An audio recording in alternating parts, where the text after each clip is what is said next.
Good morning, everyone. So chapter 16 was not a long chapter, but there are just a few, as in two, important things I want to draw your attention to. And I figured a little video would probably be the quickest and clearest way to get those ideas across. All right, so first of all, we come across a really good example of our theme. So you might want to turn to your theme page in your packet.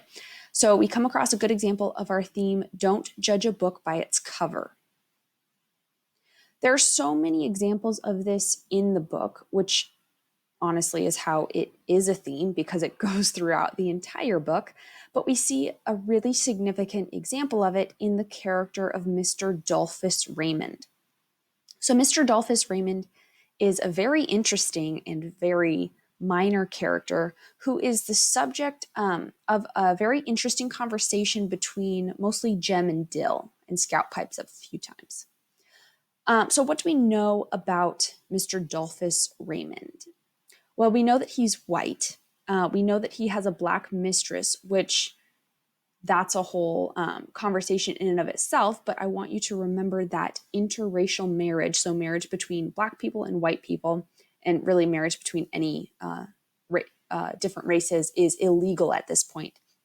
And it's going to be another 40 years until he would even be legally allowed to marry a Black woman. We also know that he has multiple kids of mixed race. So he's basically living with this woman as if she was his wife, even though he can't legally marry her. Because Jem, Scout, and Dill are young, they're still figuring out the whole social system in Maycomb, including the whole racial system and the racism that pervades that town.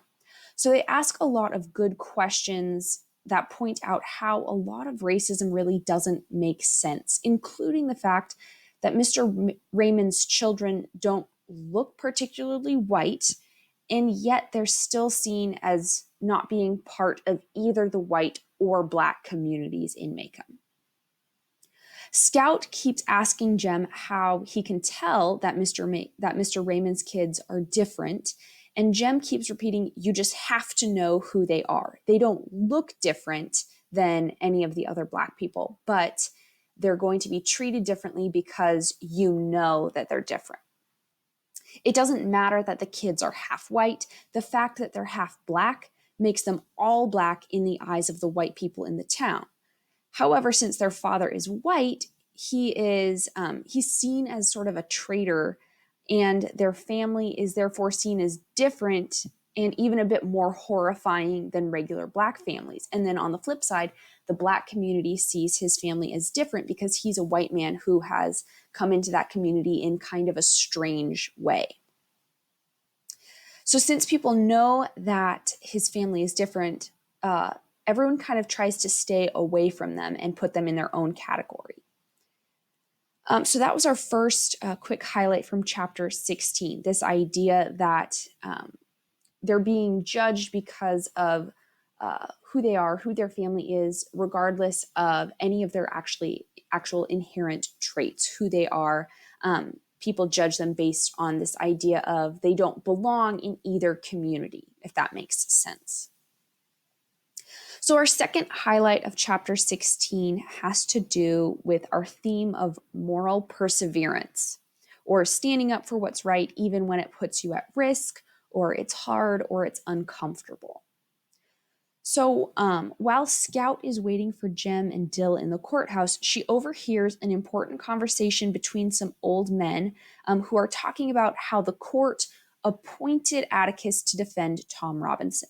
And that means that Atticus is required to be Tom's lawyer. However, another man answers that Atticus aims to defend him. That's what I don't like about it. So we're going to dig into that quite a bit. So Scout hears this, and she basically thinks that because Atticus was appointed, that means that everyone in the town should just back off on their criticism of her dad. And so she says the following. She says, Atticus had to, whether he wanted to or not. I thought it odd that he hadn't said anything to us about it. We could have used it many times in defending him and ourselves. He had to. That's why he was doing it, equaled fewer fights and less fussing. But did that explain the town's attitude? The court appointed Atticus to defend him. Atticus aimed to defend him. That's what they didn't like about it. It was confusing. I'm sure a few of you found this a bit confusing too, so let's unpack it. So Atticus has been appointed to defend Tom Robinson, so he is required to defend Tom Robinson in court. Honestly, that's probably not quite the most accurate way that we could say this. This is what it ought to mean when you're appointed to defend someone in court, but it doesn't. It would be more accurate to say that Atticus is required to stand next to Tom Robinson in court. Because what people are mad at, you see, is that Atticus actually plans to defend Tom. This is the part that people are angry at. Atticus could fulfill his duty by just being present in the courthouse. However, he believes that Tom is truly innocent, and he has some pretty good reasons for that, as you will read about in the next 3 chapters. So Atticus plans to stand up for Tom no matter how angry the town is at him for defending a black man. A few of you in your questions from the last chapters asked why everybody is angry at Atticus for defending Tom if they all hate the Ewells so much. And that's a really good question, and I want to take a second to answer it for everyone, because the main court trial is between the Ewells and Tom. Specifically, Mr. Ewell has accused Tom Robinson of raping his daughter. The people in Maycomb don't like Mr. Ewell at all. They know he's an abuser, they know he's a drunk, and they don't respect or trust him at all.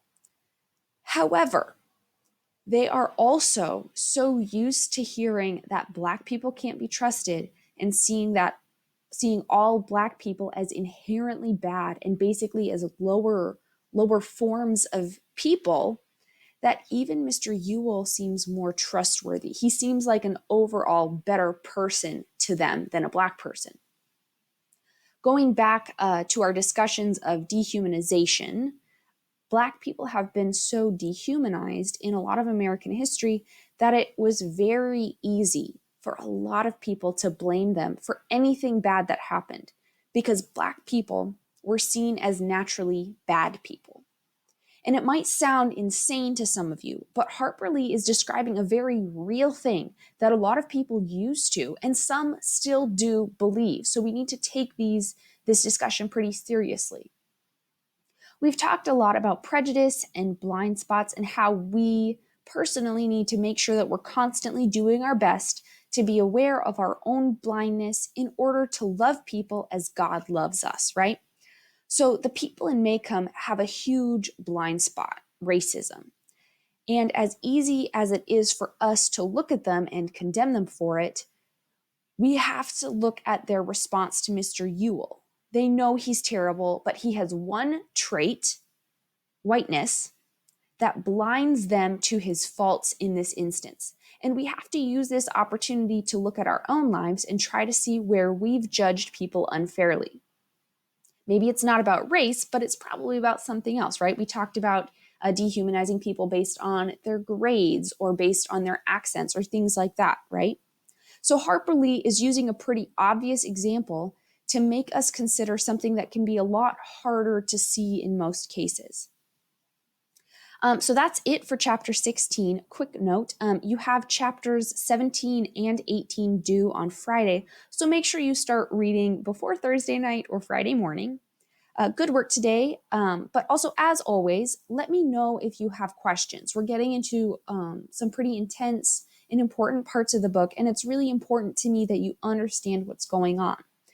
Usually I put out a survey and you can ask a question, but today I'm going to ask that if you have a question, post it on Google Classroom after this video so that I can respond to you, but everybody can see it. If you have a question, the odds are that at least 3 other people in your class have that same question. So we're just going to put all of our questions out in the open today. All right, hang in there, everyone. I will probably have another video for you guys on Friday, and maybe Mr. Cho will be there too. So hang in there.